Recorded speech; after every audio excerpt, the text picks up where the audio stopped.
Hello everyone, প্রবাসে আমার ছোট্ট রান্নাঘরে আরেকটা নতুন রেসিপি নিয়ে আমি আবারও আজকে চলে এসেছি তোমাদের সামনে। আর আজকে যে রেসিপিটা বানাবো সেটা হলো দই ভেন্ডি বা দই ঢ্যাঁড়স। তো ঢ্যাঁড়স তো আমরা অনেক রকমভাবেই রান্না করে খেয়ে থাকি, কিন্তু দই ঢ্যাঁড়স রেসিপিটা একটু অন্যরকম লাগে আমার কাছে। বেশ একটু টক মিষ্টি ব্যাপার দুটোই থাকে। তাহলে চলো আর দেরি না করে ঝটপট বানিয়ে ফেলি দই ভেন্ডি। তো এখানে দেখো আমি সব কিছু ভালোভাবে কেটে গুছিয়ে নিয়েছি। আর ঢ্যাঁড়সগুলো আমি এইভাবেই কেটেছি, ঢ্যাঁড়সের মুখটা আর শেষের অংশটা বাদ দিয়ে 3 পিস করে কেটে নিয়েছি। বড় ঢ্যাঁড়স হলে 3 পিস আর ছোটো ঢ্যাঁড়স হলে 2 পিস। আর এখানে নিয়েছি একটা ছোট টমেটো, যেহেতু দই দেব টক হবেই এমনিতে। আর এখানে একটা বড় পেঁয়াজ নিয়েছি আর লাল কাঁচা লঙ্কা কেটে নিয়েছি।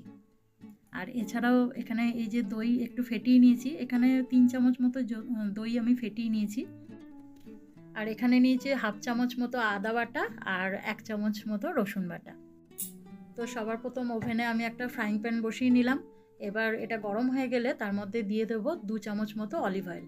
আর আজকে আমি অলিভ অয়েলেই রান্নাটা করছি। আর তারপর তেলটা গরম হলে তারপর এতে দিয়ে দিলাম হাফ চামচ মতো গোটা জিরে। গোটা জিরেটাও ভাজা হয়ে গেলে তারপরে যে পেঁয়াজটা আমি কেটে রেখেছিলাম কুচো করে সেটা দিয়ে দিলাম। এবার এটা একটু ভালো করে ভেজে নেব।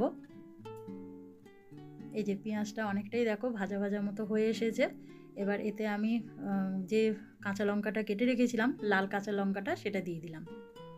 তো এটাও একটু ভেজে নেব। পেঁয়াজটা বেশ ভাজা ভাজা হয়ে গেছে। তো এইবার এখন এতে দিয়ে দেবো আদা রসুন বাটা। আর এই আদা রসুনটা দিয়েও এবার এটা ভালোভাবে একটু নেড়েচেড়ে নেব।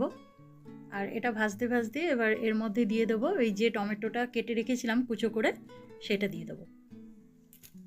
এবার এতে দিয়ে দেবো স্বাদ মতো নুন, অল্প একটু হলুদ, 1 চা চামচ শুকনো লঙ্কার গুঁড়ো, 1 চা চামচ ধনে গুঁড়ো আর 1 চা চামচ জিরে গুঁড়ো।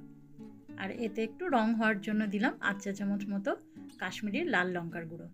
তো এবার এগুলো একটু ভালোভাবে নেড়েচেড়ে নেব। আর এটা মশলাটা যাতে পুড়ে না যায়, তো তার জন্য একটুখানি জল মিশিয়ে নিলাম। এবার মশলাটা ভালোভাবে একটু কষিয়ে নেব। তার জন্য এটা একটু ঢাকা চাপা দিয়ে রেখে দেবো খানিকক্ষণের জন্য, ওই 2 মিনিটের জন্য রাখলেই হবে। তো এই দেখো 2 মিনিট পর আমি এসে দেখছি যে এইরকম হয়ে গেছে। দেখো মশলাটা অনেকটাই কষে গেছে আর তার সঙ্গে জলটাও দেখো অনেকটাই কমে এসছে। তো মশলাটা তো মোটামুটি পুরোটাই রেডি হয়ে গেছে। তো এই পর্যায়ে এবার আমি দিয়ে দেবো টক দই, যেটা আমি ফেটিয়ে রেখেছিলাম। তো সেটা দিয়ে দিলাম। তো টক দই দিয়েও এবার ভালোভাবে মশলাটার সাথে মিশিয়ে নিতে হবে। এবার এতে দিয়ে দিলাম অল্প একটু চিনি। এবার এটাও আবার ভালোভাবে একটু মিশিয়ে নেব। তো মশলাটা তো পুরোপুরি দেখো রেডি হয়েই গেছে। এবার ওটাকে সাইডে রেখে আমি এখানে আরেকটা ফ্রাইং প্যান বসিয়ে নিলাম।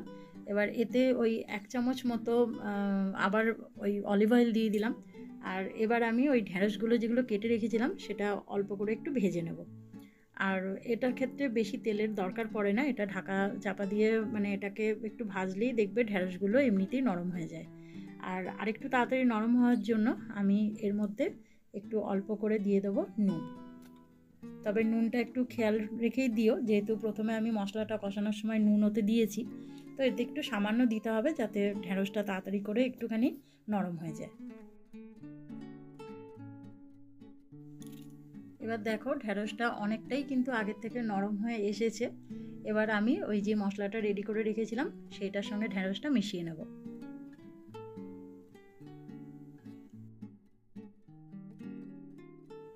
এবার দেখো ঢ্যাঁড়সটা বেশ ভালোভাবে মশলাটার সাথে আমি মাখিয়ে নিয়েছি।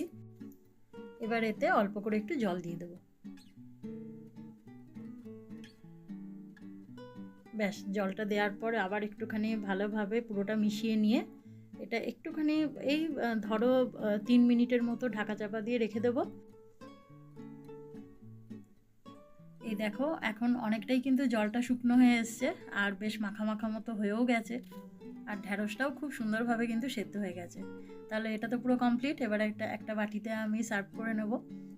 তাহলে আজকের এই দই ঢ্যাঁড়স রেসিপি তোমাদের কেমন লাগলো অবশ্যই আমাকে কমেন্টে জানিও। আর ভালো লাগলে একটা লাইক করে দিও। আর চ্যানেলটাকে সাবস্ক্রাইব করে আমার পাশে থেকো। তোমাদের সঙ্গে আবার দেখা হবে নতুন একটা রেসিপি নিয়ে পরের ভিডিওতে। তোমরা সবাই ভালো থেকো, সুস্থ থেকো, সাবধানে থেকো।